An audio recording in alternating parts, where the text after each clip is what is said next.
E nós estamos aqui de novo e hoje é uma noite mega especial.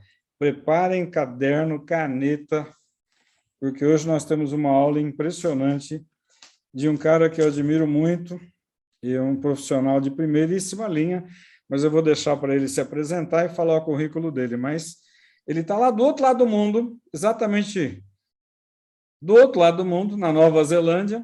Então, ele deve estar de ponta cabeça, como se esperaria, mas a lei da gravidade é mais importante e funciona muito bem. Então, eu quero apresentar a vocês todos o psicólogo Flávio Brito, que é um cara de primeiríssima linha, uma experiência na Harvard, lá nos Estados Unidos, e agora nos orientando a partir da Nova Zelândia. Flávio, por favor, boa noite. Obrigado, cara. Pode se apresentar aí. Obrigado, doutor Carlos, pelo convite. Boa noite a todos aí. Boa noite, doutor Carlos. E é um prazer estar com vocês. Eu costumo dizer sempre que eu sou o homem do futuro, né? Então, se for anunciado o fim do mundo, eu já estou lá na frente, hein? Mas vou primeiro. Só falar um pouquinho aqui, talvez alguns de vocês já me conhecem, né? Eu me formei em psicologia no Brasil. Depois eu fui para os Estados Unidos, para a Universidade de Harvard, onde eu estudei algo que eu gosto muito, que é a resiliência psicológica, né? Estudei também no Instituto Beck, terapia cognitivo-comportamental, com ênfase principalmente em suicídio e depressão, né? Aqui na Nova Zelândia, eu também estudei uma pós, porque também trabalho com consultorias em business, né? Em negócios. Só que a pós daqui, ela é muito interessante, porque essa pós que eu fiz, ela estuda também o comportamento cultural dos países. Então, eu trabalho, por exemplo, eu faço muito terapia de casais com pessoas que são casados com pessoas de outros países, né? Casamento intercultural. Então, a maioria dos meus clientes estão na Europa e Estados Unidos, né? E normalmente são brasileiros que casaram com pessoas desses diversos países, né? Eu atendo inglês e espanhol também, porque eu tenho vínculo com a Espanha, Portugal, atualmente, né? Com a Irlanda, Estados Unidos, Canadá, e também faço algumas coisas no Brasil, né? E aqui na Nova Zelândia eu trabalho aqui também, só que aqui eu atendo jovens superdotados, eu trabalho com jovens superdotados, pessoas com transtorno de déficit de atenção e muitos outros transtornos psiquiátricos, né? Como OCD não, como em português transtorno obsessivo compulsivo, né? É o contrário. Como é que é a sigla, doutor Carlos? TOC. Português? TOC, TOC. TOC. É porque eu estou acostumado a dizer OCD, TOC, TOC, é o TOC, né? E aqui é Obsessive Compulsive Disorder, né? Que eu falo. Então, atendo muitas pessoas, é muito comum, né? Ansiedade, tá assim, ansiedade generalizada, a síndrome do pânico, fobias específicas, tá sendo assim. E agora, com essa pandemia, principalmente, tá assim, muito, muito consistente. E o tema que eu vou falar hoje aqui, né? É exatamente sobre um tema muito especial, a convite do Dr. Carlos, que é sobre os transtornos alimentares, né? E eu trouxe meio que assim, vamos dizer, não é exatamente um estudo de caso, mas eu trouxe um caso para comentar esse caso e mostrar, através desse caso que saiu na mídia, inclusive aí no Brasil, as etapas para que vocês percebam o que aconteceu na vida de uma pessoa que muitos de vocês devem conhecer, que está aí na mídia, e todo o processo que essa pessoa passou até superar. Então, eu vou usar as próprias palavras dessa pessoa, situações que ela viveu, e aí eu vou comentando e explicando a situação para que vocês possam entender melhor como que se dá esse processo aí de recuperação de um transtorno alimentar. E mostrar também algumas estatísticas para vocês entenderem o que está afetando, o número de pessoas que está sendo afetadas no mundo e uma estimativa para o Brasil também. Então, a primeira questão aqui é o que são os transtornos alimentares, né? Primeiro que as pessoas começam a ter aí hábitos que não são saudáveis, né? são hábitos que prejudicam, trazem danos à sua própria saúde. Então, como vocês veem aí, né? Acredito que vocês estão vendo aí as duas fotos aí, em que uma come demais e a outra come de menos, tá? Tudo em excesso, se falta é ruim, e se tem demais também vai ser ruim, não é? Os distúrbios alimentares também, na maioria das pesquisas, eles fazem com jovens entre 12 e 15 anos até mais ou menos 26 anos, a maioria das pesquisas. Mas, recentemente, eu vi outras pesquisas que vão até 40 anos, né? Eles pesquisam também, além dessa idade, mas a maioria pesquisa entre 12 e 40 anos, né? Mas nós sabemos que o transtorno aí ele pega pessoas também além dos 40 anos, né? Algo muito importante, o que pode causar esse transtorno, um transtorno alimentar, um distúrbio? Então, nós temos aí alguns fatores de risco, né? Por exemplo, que é muito comum, que é o cultivo excessivo ao corpo, os maus hábitos alimentares, pessoas com autoestima baixa são altamente afetados. Eu não lembro de ter atendido ninguém que tenha transtorno alimentar para não ter alguns desafios com a autoestima. Sempre tem alguma coisa, em maior ou menor grau, né? Outra coisa que afeta, olha só, o sentimento de culpa, né? Temos aí também questões hormonais e questões de cunho emocional, né? Também, algo que precisamos estar atentos. Pessoas com depressão, ansiedade e transtorno obsessivo-compulsivo são propensos aos distúrbios alimentares. Na verdade, a grande maioria passam pela depressão, pela ansiedade e muitas vezes pela compulsão, né? E tudo isso tem vários aspectos. Eu quero dizer para vocês que temos aí os componentes biológicos, psicológicos, sociocultural e também genético. Vamos dizer aí que muitas pessoas podem até já ter a predisposição, mas vai depender aí dos desencadeadores que nós temos no ambiente. Às vezes até uma pressão muito grande, uma situação financeira complicada, em que a pessoa começa a sofrer, começa a ter problemas aí depressivos, ansiosos e tal, pode já desencadear. Mas muitas vezes nós sabemos que, na maioria, tem esse componente aí genético, biológico, né? Bem, eu não vou falar de todos os tipos de transtornos alimentares, né? Mas eu trouxe pelo menos aí 8. Tem também transtornos alimentares não especificados, que são transtornos que a pessoa está ligado aí com a alimentação também, mas não se enquadra em nenhum desses aqui. Mas os mais comuns, e o que a gente mais vê e que tem afetado a população mundial, são a anorexia nervosa, a bulimia e o transtorno de compulsão alimentar, né? Agora, veja bem, alguns sintomas da anorexia, por exemplo,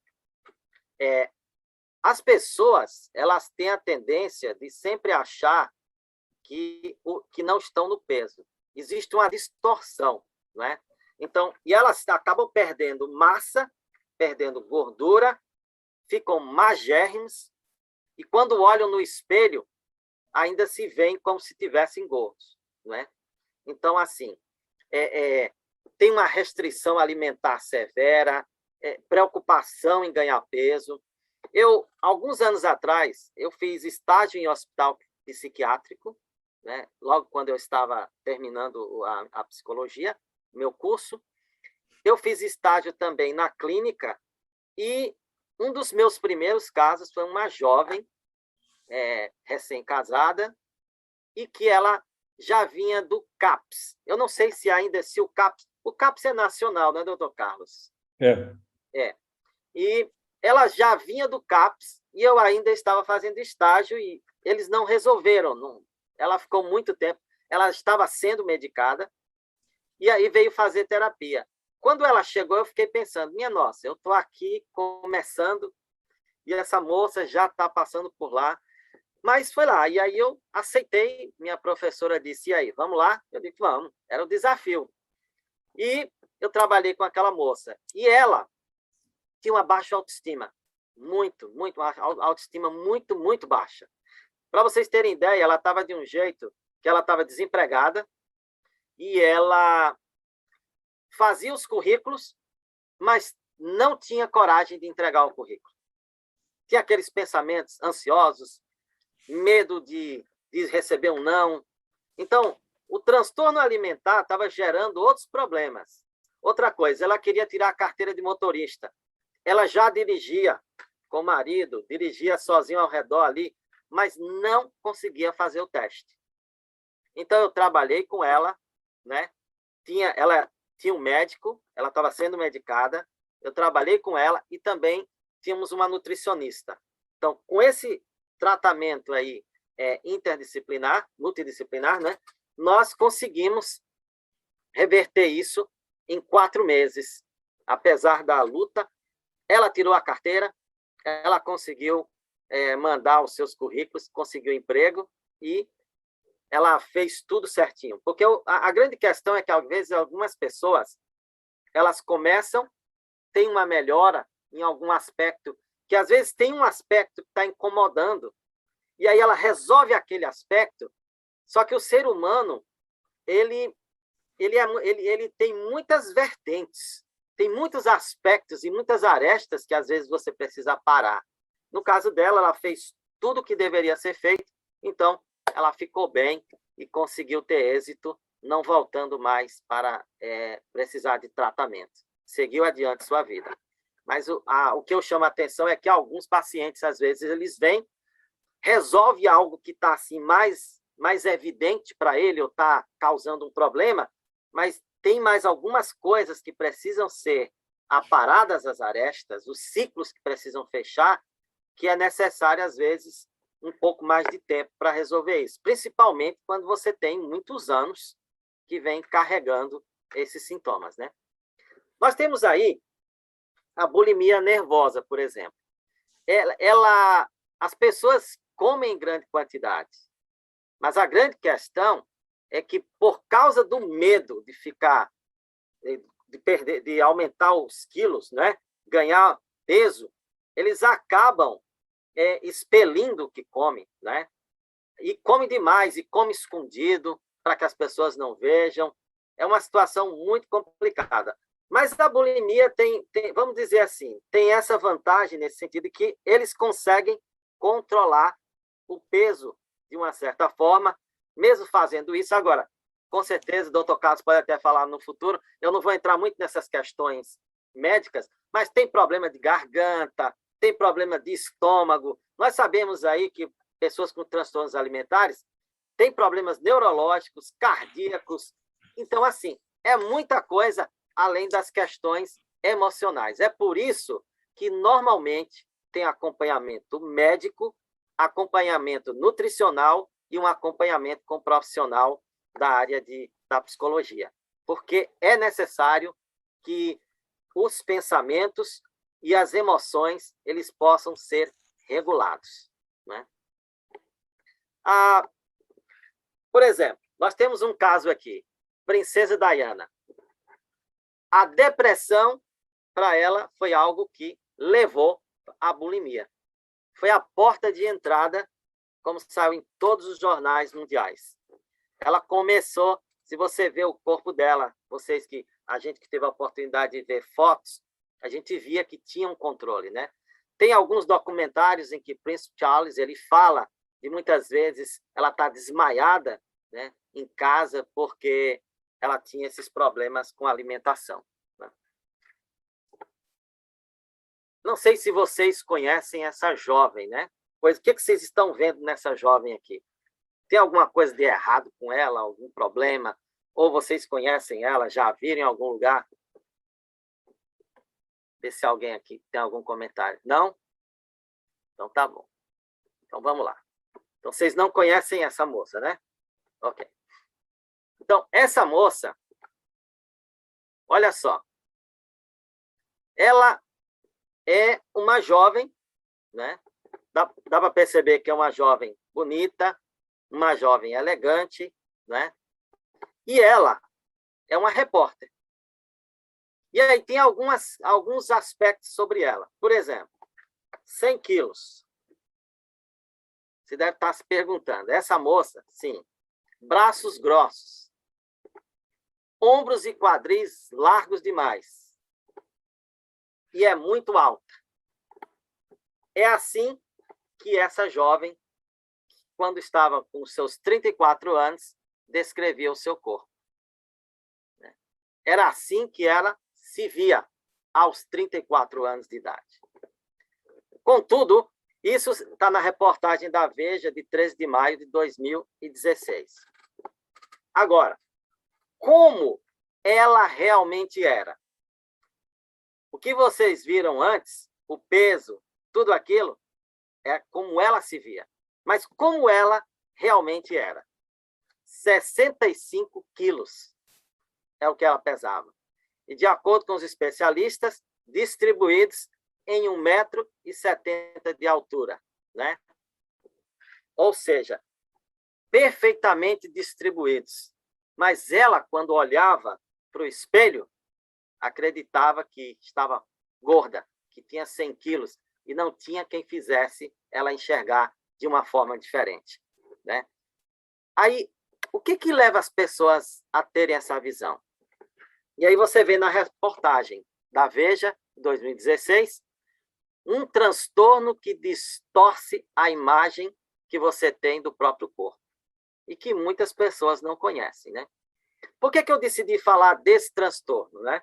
Porque, na verdade, esse transtorno aqui, nós vamos perceber que ele pode agregar aí a bulimia, a anorexia, e a própria anorexia tem também o transtorno dismórfico, que é o que nós vamos falar agora, que é o transtorno dismórfico corporal, ou dismorfia corporal. Então, a pessoa tem uma visão alterada do seu próprio corpo. Agora, isso é interessante, porque a gente que olha diz, como é que a pessoa não vê isso? Né? Mas é que a pessoa, ela se sente pesada e ela se enxerga daquela forma. Eu vou dar um exemplo para vocês, assim, ó, uma forma aqui.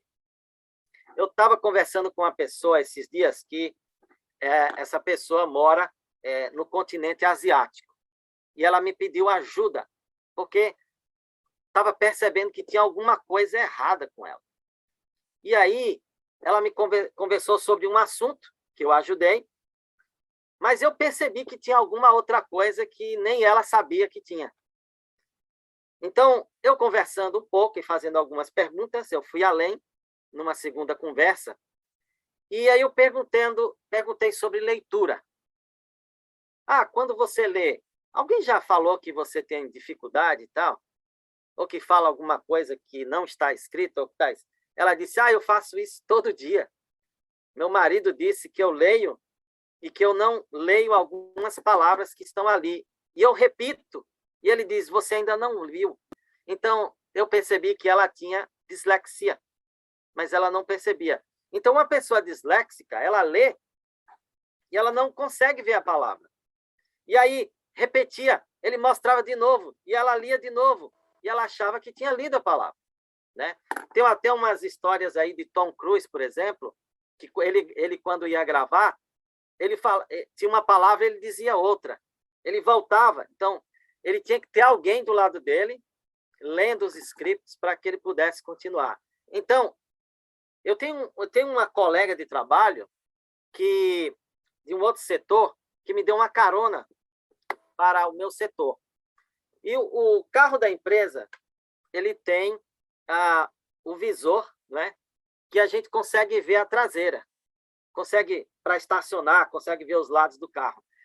E ela tem dislexia, e ela disse assim, eu disse, por que você não olha para o visor? Ela disse, não, porque quando eu olho para cá, algo acontece que eu não tem alguma coisa que eu perco, então eu tenho que olhar mesmo, de um lado para o outro. Então ela ficava olhando, porque por alguma razão, na dislexia, a pessoa... Então, o transtorno dismórfico corporal, a pessoa, quando se olha no espelho, você olha e diz, não, ela é magra, como ela não consegue se ver?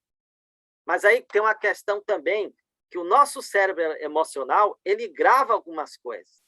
E muitas vezes esses transtornos vêm lá ele vem guardando problemas da infância, que muitas vezes pode ter sido, a pessoa pode ter sofrido bullying na escola, ou até mesmo ter convivido com pais ou cuidadores em ambientes tóxicos, em que essa pessoa não teve aquele acolhimento que ela precisava quando criança, e isso vai armazenando no cérebro emocional.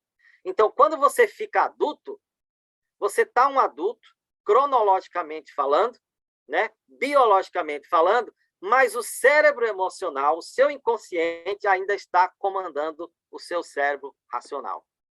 E aí é que acontece. E muitas pessoas não entendem. É por essa razão que, quando você vai fazer um tratamento como esse, você precisa, sim, do acompanhamento médico, do nutricional, mas você precisa de um profissional da área da psicologia para buscar resolver esse aspecto de como você pensa e como você se sente. Então, o transtorno dismórfico, ele é caracterizado justamente pela percepção alterada que a pessoa tem diante do espelho. Algumas pessoas são altas e se veem baixas, né? Ou veem gordas, e vice-versa. E isso afeta, a gente já viu agora aqui em várias pesquisas mostrando que afeta todas as idades e gênero. Não importa. Começa aí quando criança, mas começa a afetar mais a partir da adolescência, por causa daquela busca da identidade, os conflitos e etc. E até porque a gente sabe que na adolescência o cérebro ainda está em desenvolvimento. Segundo as pesquisas mais atuais, o cérebro amadurece por meados dos 25 anos, ele finaliza. E tem aqueles que são tardios, que pode chegar até os 30 anos. Imagine, é uma adolescência bem prolongada em termos de cérebro. Isso quer dizer que uma criança e um adolescente, a maioria do tempo, estão tomando decisões pelo cérebro emocional. É por isso que eles precisam de suporte, de um adulto moldando o cérebro deles. É por isso que, quando um jovem chega na adolescência, ele busca mentores, e às vezes esses mentores podem ser professores, eles estão procurando pessoas que eles possam se identificar. Então, se eles não conseguem ter um bom diálogo com os pais, eles vão procurar um vizinho, um colega na rua, e aí, se eles encontram pessoas que não têm boa índole, aí você tem um problema, porque nessa fase da adolescência o cérebro está sendo moldado e vai levar esses desafios para a vida adulta, né? Nós temos aqui, por exemplo, Robert Pattinson. Ele é um ator, ele fez aquele filme da saga de Crepúsculo, né? 35 anos. Ele tem 75 quilos e 1,83 m. E ele tem transtorno dismórfico corporal. Ele acredita que ele é franzino demais. Não que ele é só franzino, mas que é franzino demais. É um camarada forte, alto, que tem bastante... Doutor Carlos está vendo aí, ele é forte, né?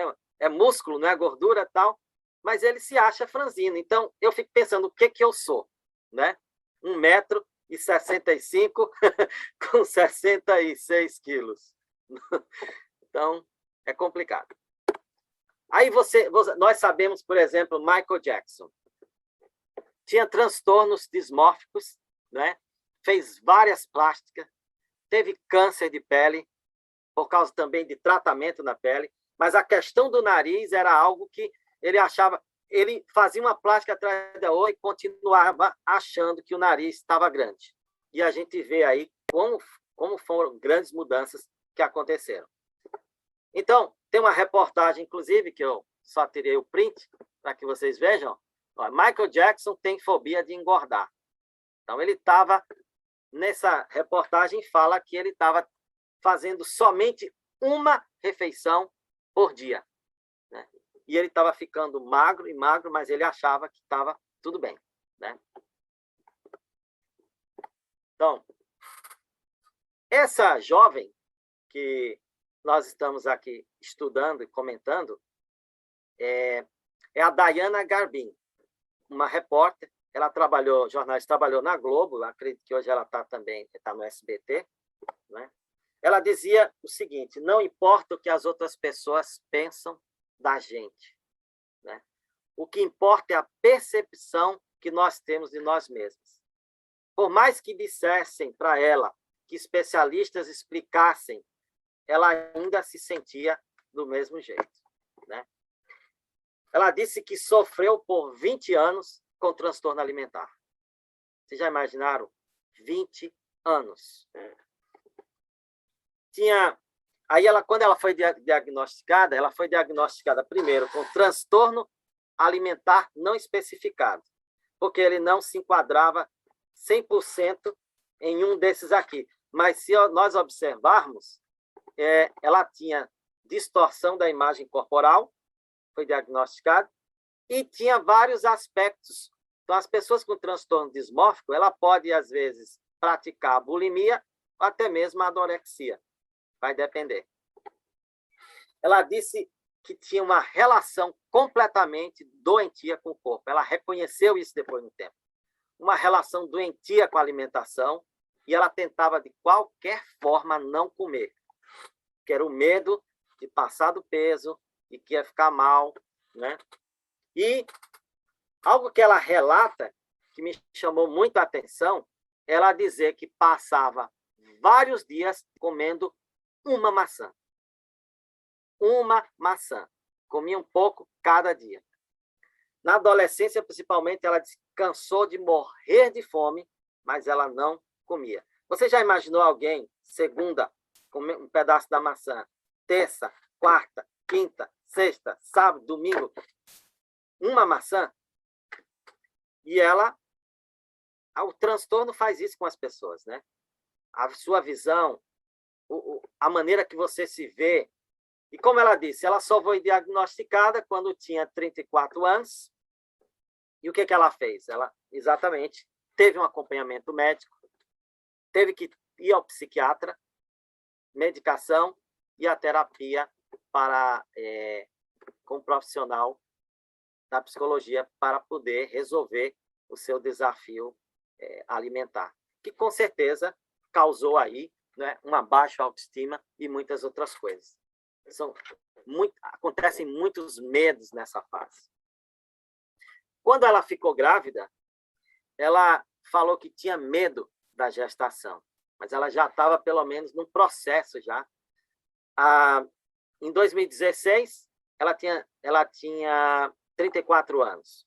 Então, 4 anos depois, em 2020, quando eu vi a outra reportagem, foi quando ela estava grávida. Ela já tinha entrado no processo de tratamento, já estava bem melhor, mas ela ainda tinha medo da gestação, porque também era algo novo, né?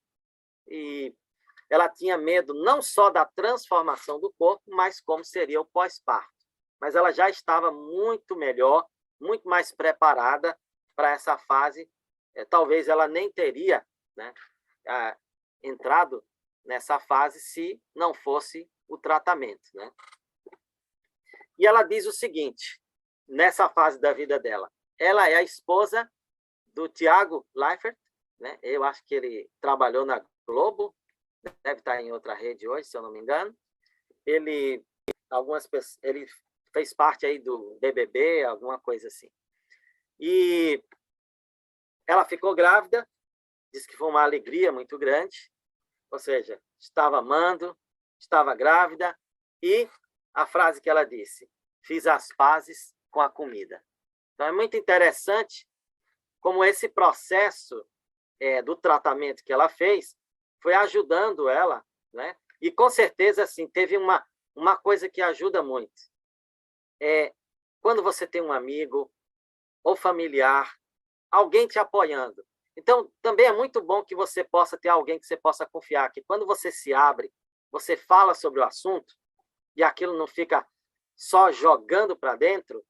As experiências nos mostram que quanto mais você internaliza e você não vocaliza isso, você tem mais propensão a ter ideações até suicidas e outros problemas. Então, é muito bom que você conhece alguém, não tente forçar a pessoa a te falar, mas seja aquela pessoa que a pessoa se sinta à vontade para falar para você.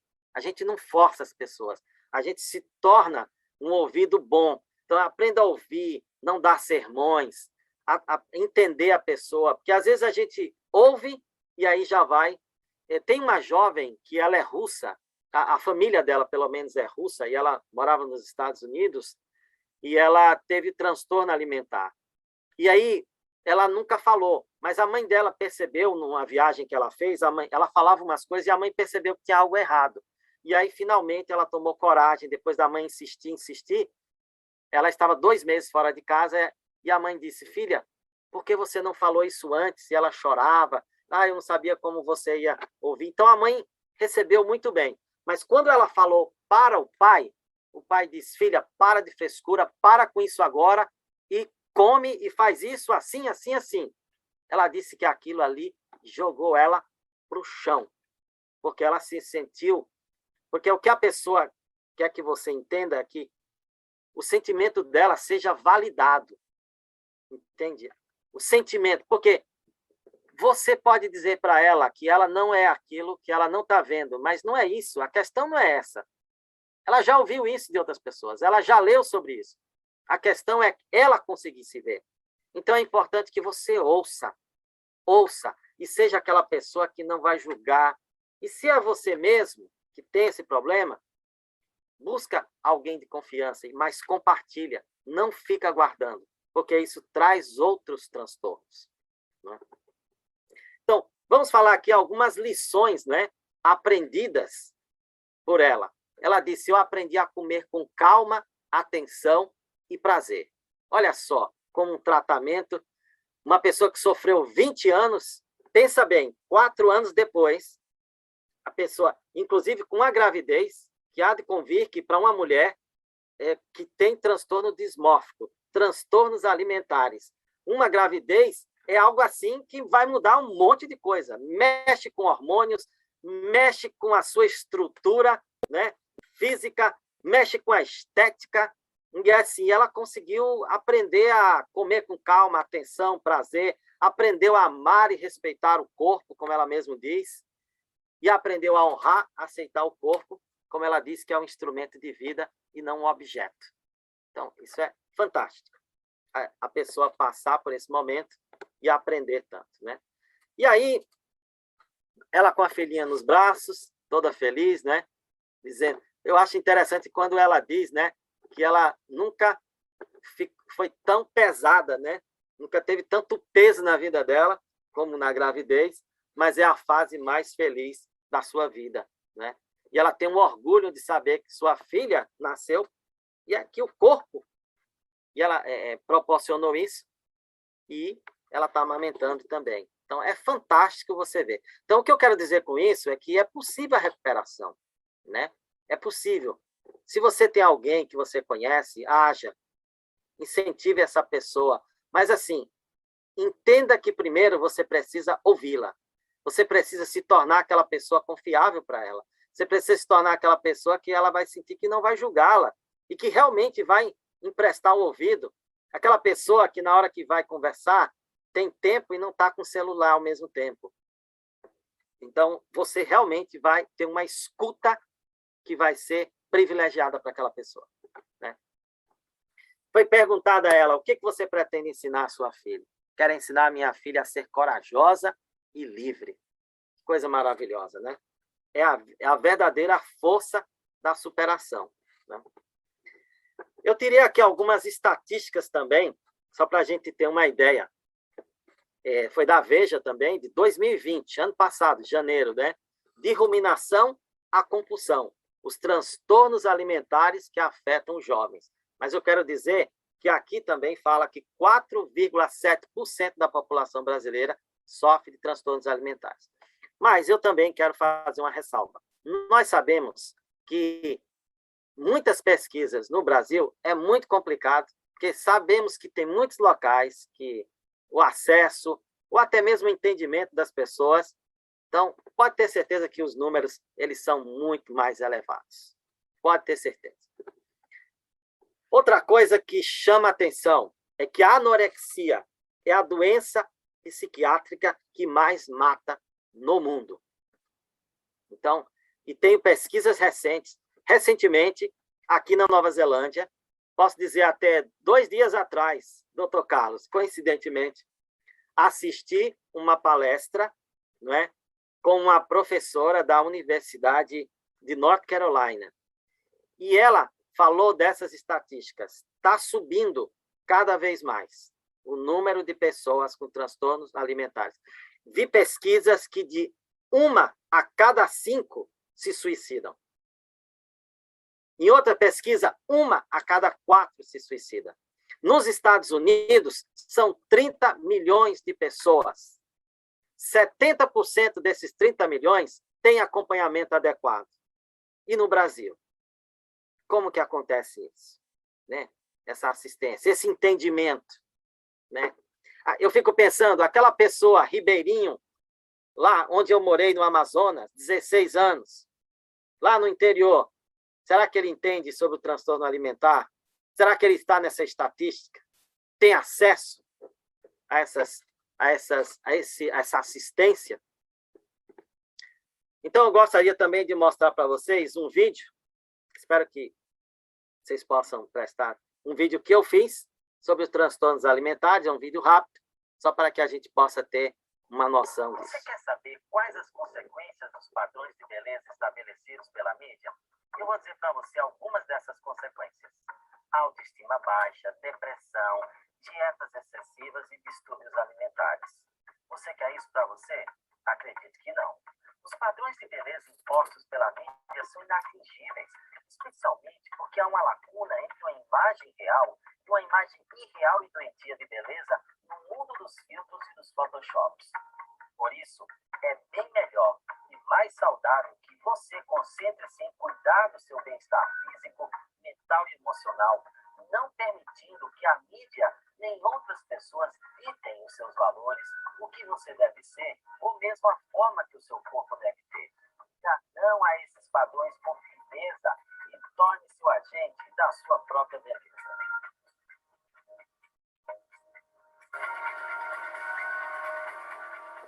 Essa é a minha principal mensagem para vocês aí. Torne-se o agente da sua própria beleza e diga não à mídia e a quem quiser dizer que você não é bela, não é linda.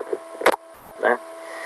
E eu deixo aqui também uma frase de Mark Twain, né? Comediante e escritor britânico, onde ele diz que a pior solidão é não estar confortável consigo mesmo. Então, a minha oração hoje, meu desejo é que cada um de vocês, seus amigos ou familiares, qualquer pessoa que você conheça, possa vencer essa solidão e não ficar sentindo sozinho consigo mesmo, mas que possa se reencontrar ou se encontrar. Obrigado.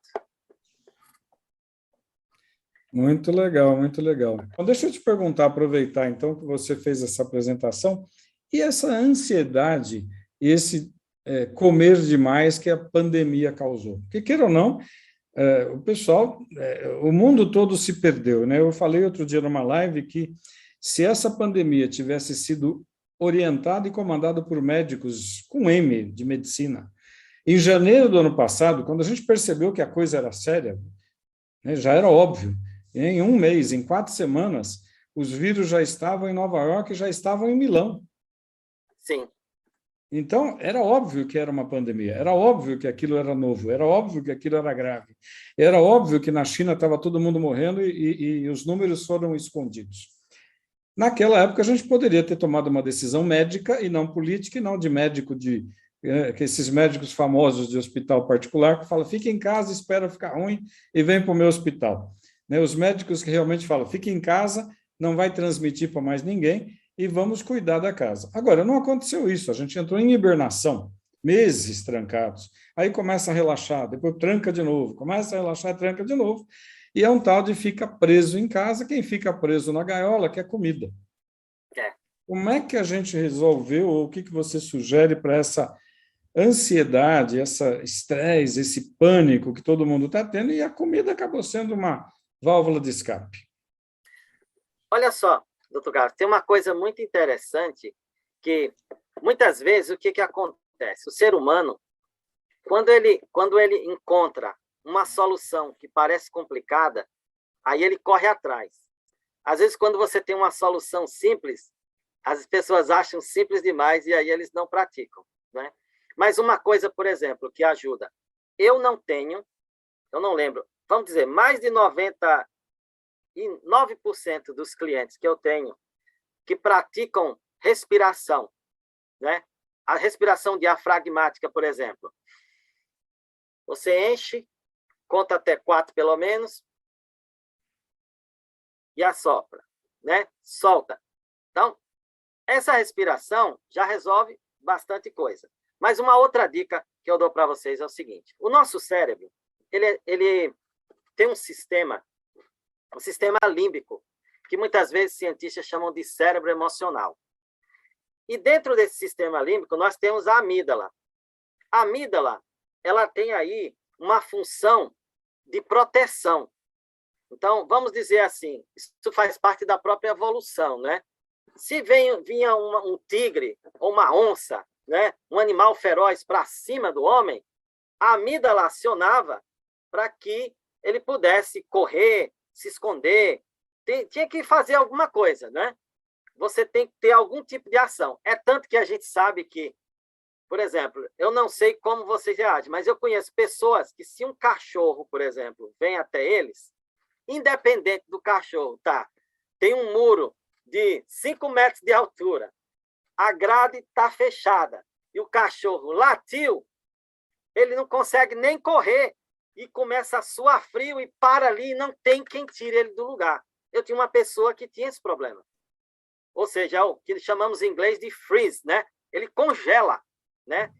Então, porque existe essa amígdala é o sistema de luta e fuga, mas também, se nem luta e também não foge, então vai congelar, né?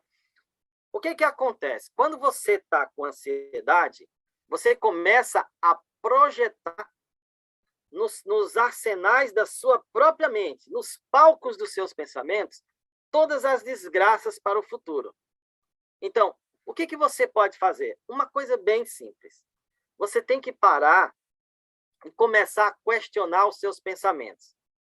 Como, por exemplo, eu vivo no futuro? Quanta certeza eu tenho de que isso vai acontecer?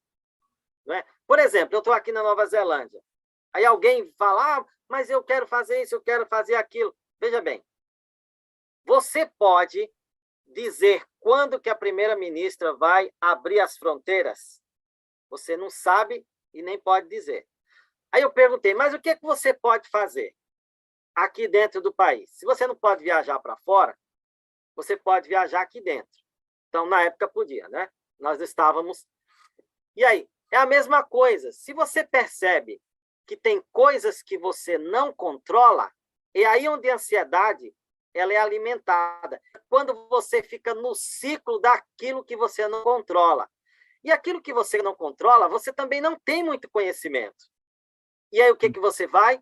Você fica alimentando aqueles pensamentos num ciclo vicioso. Então, por que a minha filha se casou? Ela mora em São Paulo. Eu não pude assistir o casamento, né? Aí a minha esposa, ela estava chorando. Eu não vou poder. Eu senti muito também. Eu queria estar lá. Mas aí eu comecei, mas o que nós podemos fazer? Sabe o que nós fizemos? Ok. A nossa filha, ela concordou com ela para que ela ia olhar o vestido, comprar o pano, o tecido para fazer o vestido. Ela ia para a loja, filmando e mostrava para a mãe e ficava conversando ao mesmo tempo. Tecnologia. Já que ela não pôde estar. Então, a mãe acompanhou tudo, a compra do tecido. Aí dizia, não, filha, esse tecido não é tão bom, aquele outro. E falava isso, e falava aquilo. Não, coloca isso. Aí foi para a costureira. Na costureira, nas medidas, ela estava lá. No dia do casamento, por exemplo, alguém estava filmando, e aí ela entrou. Antes de entrar, ela falou conosco. E tiramos uma foto em que ela tira a foto com o telefone, mostrando eu e a mãe, dando um beijo e tal. Ou seja, nós conseguimos usar a mente num pensamento produtivo para amenizar aquela situação. E isso não é fake. Nós realmente participamos. E foi algo que trouxe, assim, tirou uma ansiedade incrível da minha esposa e ela conseguiu relaxar. Ou seja, o que eu quero dizer é que você precisa, durante esse período, buscar fazer algo que seja produtivo, que é para combater os pensamentos disfuncionais. Então, existem pesquisas que dizem o seguinte: só o fato de você fazer uma meta, só que meta, eu quero dizer para vocês é o seguinte, pelas pesquisas, é algo que você escreve. Uma meta tem que ser escrita, porque o que não está escrito não aconteceu. E uma meta é algo que tem que ser revisado cada dia. Então, o cérebro, ele é assim, só o fato de você fazer a meta, o cérebro, ele já entra em alerta, em preparação para te ajudar. Aí, quando você dá um passo concreto em direção a essa meta, o cérebro, ele já jorra mais dopamina e serotonina. Isso significa o quê? Hormônio do bom humor, do bem-estar, do prazer da vida. E aí não tem como a ansiedade tomar conta de você, né? Então, eu vou dar um exemplo aqui, algo concreto. Nós fizemos uma meta. O que nós podemos fazer para ajudar a nossa filha, né? Então, nós olhamos o que a gente podia. E aí a gente sentava com ela, tirava dúvidas, ajudamos a fazer o orçamento, que eles tinham dificuldade. Conversei com o futuro marido dela na época, que hoje é o marido. Ele tinha algumas dúvidas sobre isso, sobre estudo, profissão. E eu fui lá, como eu entendia muitas coisas, e aí eu digo, participando, ajudando, estamos próximos. Então, a tecnologia nos ajudou e amenizou. E a nossa meta foi essa, e acompanhar o casamento até... Aí, na hora da dança, eles estavam dançando lá, e aí tinha alguém com o celular filmando, e eles conversando com a gente, e a gente dançando de cá. Nós dançamos, participamos? Sim. E o que o cérebro disse? Nada de ansiedade, felicidade. Então, hoje eu falo assim, ó. Antes eu falava, eu até ficava um pouco emocional. Minha esposa, então, coitada, chorava. Mas aí não. A gente vibrou. E nossa filha sentiu como se nós estivéssemos lá. E nós apoiamos e fomos apoiados. Então, lembre-se disso. Você precisa ter algo em mente que seja real, um pensamento produtivo e fazer algo naquela direção. Perdeu o emprego? Faz um curso online, o que seja, tem que se profissionalizar, faz network, não fica parado choramingando, conversa com pessoas que podem abrir portas para você. Outra coisa, está sentindo mal, com baixa autoestima, não liga para aquele amigo baixo astral, liga para aquele amigo que é Dr. Carlos Brito, que vai botar você para cima. Aí você liga para aquele amigo. Comprovadamente, pesquisas mostram que uma das coisas que levanta o astral da pessoa são amigos que têm alto astral.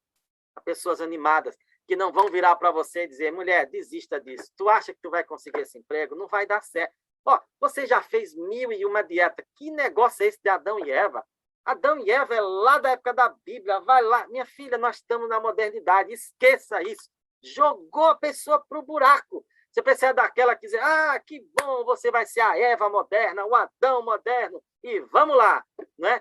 E que, na verdade, não é uma dieta. A proposta é mudança de hábitos.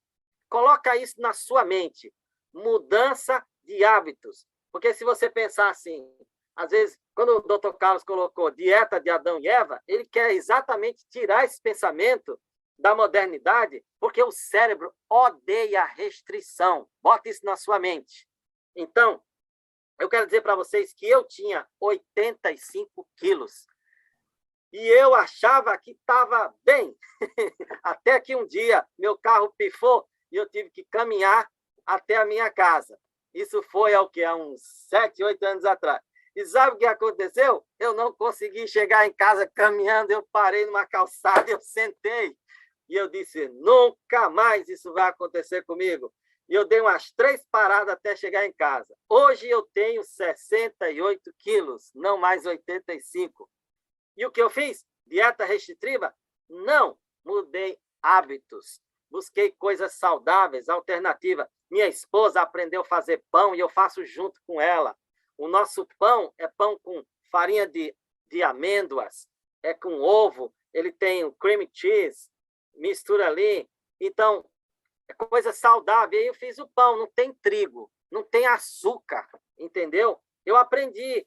Então, a gente aprende. Eu adoço as coisas com a folha de stevia, né? Aqui na Nova Zelândia, eles têm até, parece um açúcar, ele é feito totalmente da folha de stevia. Eu uso iogurte natural, não adoçado, leite de almond, de amêndoas, né? Falando em inglês, desculpa. Leite de coco, sem açúcar. Então, e agora o meu paladar é diferente. Mudou. Quando você muda hábitos, você vence. Então, doutor Carlos, eu espero que tenha ajudado. E alguém fez uma pergunta aqui sobre compulsão alimentar. É a mesma coisa. A compulsão alimentar, às vezes a pessoa não está nem com fome, mas quer comer, quer comer, quer comer. Por quê? Tem componentes emocionais aí. Tem componente genético. Tem alguma coisa que precisa ser resolvida. Pensamentos distorcidos. Então, as técnicas na terapia, ela ajuda a pessoa a vencer isso. E eu, pessoalmente, eu não uso somente uma técnica. Eu uso várias abordagens. Eu sou uma pessoa que eu não gosto de trazer a pessoa e colocar numa caixinha. Eu faço ao contrário. Eu aprendi, estudei muito para que eu entendesse várias abordagens para que eu pudesse dar opção para as pessoas. Então, eu uso a terapia cognitivo-comportamental, eu uso algo da terapia analítica, eu uso o entendimento psicanalítico, eu uso a terapia de atenção e compromisso, eu uso a psicologia positiva, eu uso a neurociências, ou seja, eu dou oportunidade para a pessoa para não trazê-la para o meu mundo, mas entender o mundo dela e fazer o melhor para ela, né? Então, é isso. É tudo isso, né? A primeira coisa que todo mundo já fez quando começou a dieta da Adão e Eva metas, né? Foi a primeira aula exatamente isso. Se a gente não sabe para onde a gente vai para a rua e vai andar. Aí você vai chegar em algum lugar, não vai chegar em lugar nenhum, né? Eu saí e fui para onde? Não sei. Você chegou aonde? Também não sei. Agora, está todo mundo nervoso? Tá todo mundo com medo do bicho-papão, do fantasma C-19, C-21 brasileiro, C-21 da Índia, C-21 da Nova Zelândia, da Venezuela. Nova Zelândia não teve isso, mas a Venezuela já tem um vírus novo. E aí está todo mundo realmente desequilibrado. Mas essa coisa, tenha uma meta e dê um passo por dia. Mas vamos falar um pouquinho da história da bulimia, que é a pessoa que come e vomita, e a pessoa que come demais. As duas têm a mesma doença, desnutrição proteica. Então, o que Sério, porque a acontece? pessoa não acha que é desnutrida.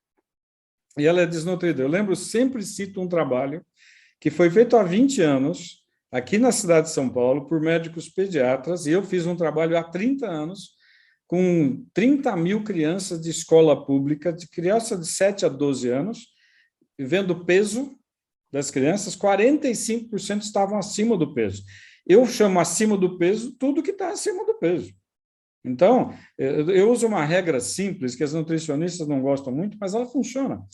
Homem, 1,70 m, 1,70 tem que ter 7,0 de peso, 70 quilos.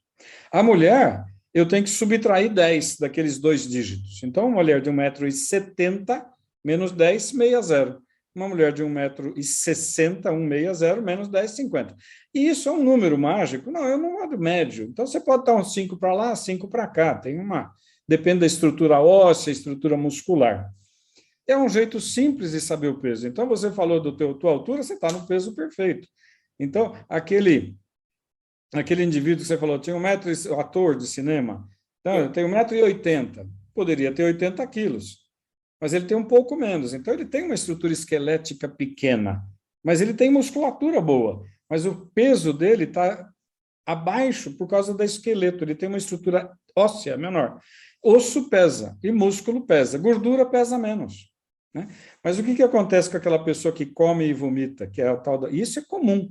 No mundo artístico, a pessoa que come muito escondido e depois vomita, toma Lasix, furosemida, diurético, toma remédio da tireoide para emagrecer, para compensar o que ela comeu. No mundo artístico, não só no mundo do desfile das magrelas de Paris, né? No mundo artístico, no mundo da moda, no mundo das modelos, a bulimia é epidêmica.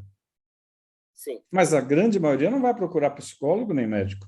Mas o que que acontece? Quando a gente vai fazer uma consulta dessas pessoas, você fala, cara, está tudo alterado. Por fora, bela viola, por dentro, pão bolorento. Está todo mundo ruim por dentro. Então, ter um corpo bonito por fora não quer dizer que eu sou saudável. Né? Quando você vai na academia, que vê aqueles rapazes bonitos, tudo bombado, eles não estão saudáveis. A maioria tem doença metabólica grave porque está tomando coisa que não deve, está fazendo coisa que não deve a nível de suplementação. E essa pessoa que vomita, ela tem muito problema renal. Por quê? Quando ela produz o vômito, ela toma diurético, ela está sempre desidratada.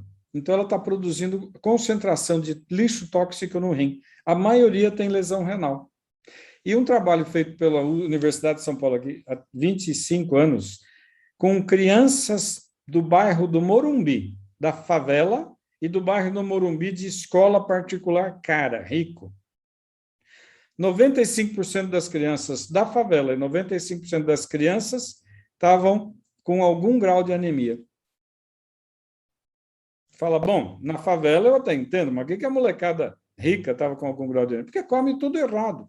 E 40% estavam acima do peso. Então você fala, mas peraí, quem está na favela está com desnutrição, com anemia e gordinho. E quem mora numa vida rica também está com desnutrição, porque ambos comem errado. Ambos comem errado. E a pessoa acaba tendo o quê? Ela está com pouca vitamina, com pouco aminoácido, com pouco nutriente, ela vai fabricar células, mas são células deficientes. Então, por exemplo, hoje eu atendi uma professora que está desesperada, que ela vive com o cabelo caindo. E já foi trocentos médicos, ninguém resolve. Aí eu fui ver os exames que ela já tinha, eu falei, mas é óbvio que se teu cabelo está caindo, eu tenho problemas. Aí só de olhar os exames eu vi, ó, tem uma anemiazinha, tem uma deficiência de ferro, tem uma deficiência de vitamina D. É óbvio que tem deficiência de outras vitaminas que você não está sabendo. E tem uma anemiazinha que você nunca resolveu de onde é essa anemia. E de cara eu já fui perceber que tem um problema intestinal. E aí, de cara, eu já falei, cara, você está perdendo sangue no intestino. Então, ela tem anemia crônica, deficiência vitamínica crônica, a perda de sangue, com certeza, eu vou já pedir endoscopia, coluna, é do intestino, e aí ela só percebe o problema porque ela está sempre cansada e está sempre com o cabelo caindo.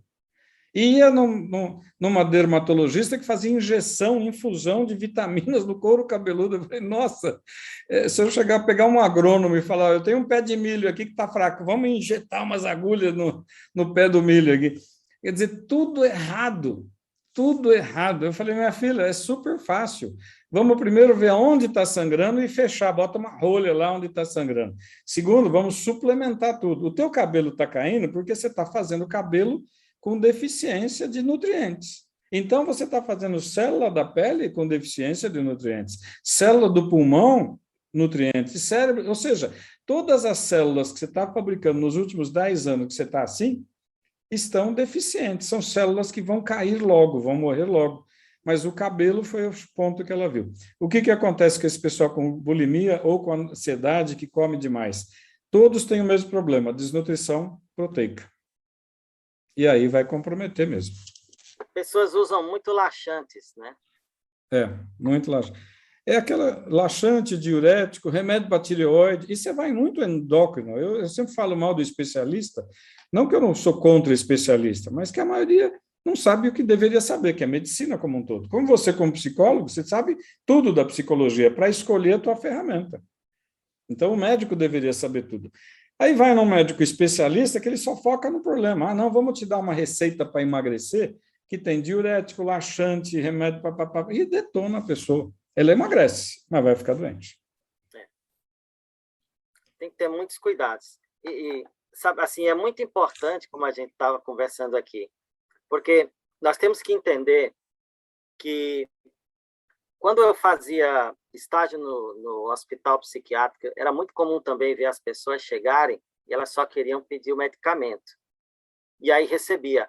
Aí eles voltavam depois, não deu certo. Aí pedia mais dose, queria aumentar. Aí depois, não deu. Então, eles não percebiam que tinha alguma coisa na mente e na emoção que precisava regular. E é isso que as pessoas, às vezes, não entendem. Então, elas acham que vão resolver tudo com remédio e aumentando doses. Mas tem que lembrar isso. Se a sua visão, se a sua maneira de pensar, ela não mudar, e se você não está conseguindo fazer isso por si mesmo, pensa bem, uma pessoa que passou 20 anos, como aquela moça, sofrendo, será que seria fácil? Eu não vou dizer que o ser humano não seja capaz. Eu acredito, eu, como cristão, também acredito em milagres. Eu sei. Mas assim, eu quero dizer que, na sua grande maioria, é algo muito difícil de acontecer. Por quê? São anos.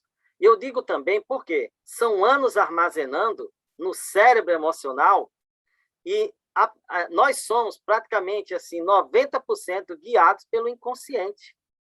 Nós vivemos num piloto automático.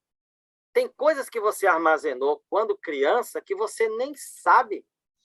Você não se dá conta que está lá. E, às vezes, num choque, num trauma atual da sua vida, de repente, coisas podem vir à tona. Na terapia, eu vi uma pessoa de 65 anos de idade que tinha uma visão distorcida do que aconteceu com ele na infância, quando criança. E ele contava, e ele chorava, e ele contava. Depois de uns 3 meses na terapia, um dia ele teve um insight. Foi como se a visão dele se abrisse, é como se tivesse um outro olho guardado, que estava tampado dentro do próprio emocional dele. Quando abriu, ele enxergou de outra forma aquela mesma situação que ele tinha vivido. E eu quero dizer que ele odiava o pai que tinha morrido, e ele só foi perdoar o pai aos 60 e poucos anos de idade, depois da terapia. Só para vocês terem ideia. Ele estava há 20 anos sem ver a família, sem ver a mãe. Ele voltou lá, pediu perdão à mãe, pediu perdão aos irmãos, voltou ao seio da família, e ele voltou para mim depois de umas 3 semanas e disse: finalmente me sinto um homem livre e feliz. E ele disse: agora eu perdoei o meu pai. Agora, o que ele acarretou em todos esses anos? 4 casamentos desfeitos por causa dos problemas, um transtorno bipolar desencadeado, depressão, ansiedade, transtorno de déficit de atenção, e aí vai. Sofreu a vida inteira guardando essa mágoa, esse ódio e essa culpa. Então, eu quero dizer para vocês que quando a gente fica armazenando esse tipo de sentimentos negativos, são os piores sabotadores que nós temos aí, são incapacitadores, porque faz com que nós estejamos totalmente guiados por um cérebro emocional esse que tem uma visão, que guarda também a nossa visão de criança, enquanto que o nosso cérebro pensante ele amadureceu aos 25. E aí você tem que aprender a usar o seu cérebro pensante, a você desviar. Não é só aquilo que muitas pessoas falam, tenha pensamento positivo. Não é isso somente. O pensamento positivo, né, nessa maneira de falar, é claro, a gente tem que ser positivo, mas o pensamento positivo ele precisa também ser construído. E você tem que aprender como construir esse pensamento positivo. Não é só, vou pensar positivo, vou pensar positivo. Às vezes você fica assim e o teu cérebro fica, o que você está fazendo? Né? E você continua pensando negativo. Por quê? Você tem que, na verdade, trabalhar o seu cérebro pensante para poder dar uma outra mensagem diferente para o seu cérebro emocional e dizer, olha, quando eu era criança, eu pensava assim, cérebro, eu amadureci, eu sou adulto, eu não sou mais aquela criança, entendeu? Pensa bem, uma pessoa quando criança queria um carrinho, um determinado carrinho. E aí o pai vai e compra carrinho para todos os filhos, eram 3. Aí o pai não dá aquele carrinho que ele achava que o pai deveria ter dado a ele. E aí ele armazena o quê? Meu pai não me ama. E pronto, leva aquilo na mente até 70 anos de idade. E o que ele armazenou mais por causa disso? Dessa visão. Meu pai não me ama. E aí não tinha diálogo, não tinha conversa. Por que não pergunto, pai, por que o senhor não me deu aquele carro? Eu queria aquele carrinho. Será que se ele dissesse, pai, eu queria o carrinho vermelho? O pai tinha outro carrinho vermelho, podia ter comprado o vermelho em vez do azul. Se ele conversasse com o irmãozinho. Então, só que o que acontece não é só aquela visão de criança, mas a questão é outras visões que vão sendo aceitas e vão se juntando, agregando. Teve o carrinho. Aí, daqui num dia, o pai não leva ele para o jogo de futebol. Meu pai não me ama. O pai não tinha dinheiro, mas ele não me ama. Aí vai. Lembra do carrinho? Jogo de futebol, aí vai armazenando. 2. Aí ele cresce. Aí o pai diz, não saia com esse rapaz ou com essa moça. Cuidado, não saia. Meu pai não me ama, não quer que eu saia com meus amigos. Às vezes eram pessoas de má índole, tinham problemas, não é? Mas aí vai armazenando. Então, você passa, às vezes, 20, 30 anos armazenando essas coisas na sua mente, e depois você está num relacionamento conjugal, está num relacionamento com seus amigos, ou o que seja, e essas coisas afloram e você nem tem ideia do que o seu cérebro está associando o que você está vivendo hoje com aquela sua visão de criança.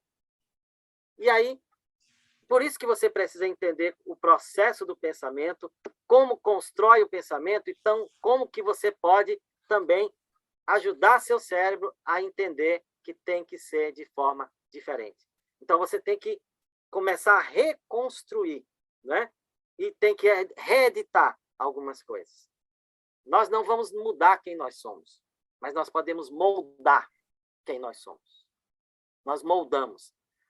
Então, pensa bem, se uma pessoa tirasse uma foto hoje, com aquele tipo de lente que a gente usava no passado, e você usar uma lente hoje, qual a diferença que você vai ver nessas lentes?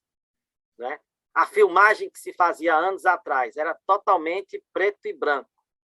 Eu lembro que na minha família, o pessoal fez um negócio, eu não sei se era eu não sei se era plástico ou o que era aquilo lá. Eu não sei que material era, mas a gente colocava na frente da televisão material colorido. Celofane colorido. Eu acho que era isso. Era o colorido, para que a televisão...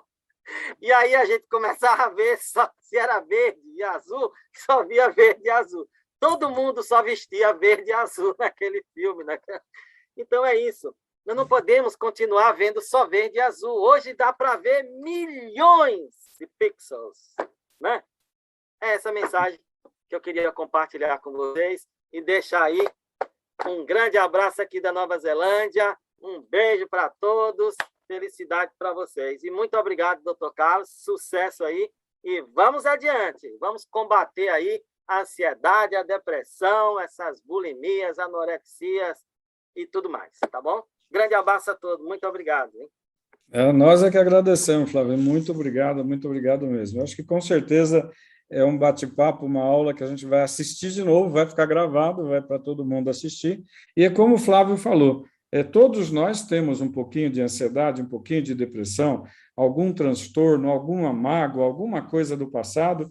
Eu, na primeira aula, falei a técnica do elástico, não é psicologia, eu não sei se o psicólogo aprova isso, mas eu falei para as meninas, olha, para a gente diminuir um pouco aquela história de olhar os outros, nossa, que mulher feia, ai, nossa, que cara... Toda vez que for criticar alguém, eu falei, usa o elástico para a gente começar a cortar. Nossa, que tempo feio. Não, cara, que chuva gostosa. Sem problema. É ótimo. Então, eu não sei se você me autoriza, mas eu ensinei a técnica do elástico e eu sei que muita gente está fazendo. Ajuda para a gente ser menos negativista. E fazer as coisas com bom humor, doutor Carlos, criando esse tipo de brincadeira, faz com que você elicie emoções agradáveis. Porque existe uma pesquisa que fala que se você sorrir, tenta imaginar, só em parar, imaginar alguma coisa boa da sua vida, e você consegue sorrir, já elicia bons sentimentos. Então, quando você fala isso, a pessoa lembra, doutor Carlos estava dando a aula, só de lembrar de você e fazer a brincadeira, já vão começar a rir. E aí ele lembrar de um outro colega que fez, e ver você fazendo isso, ele vai rir de você, aí você vai virar... Daqui a pouco está todo mundo rindo. E acabou a tristeza, acabou a pandemia e vamos embora. Maravilha, Flávia. Olha, muito obrigado, fundo do coração.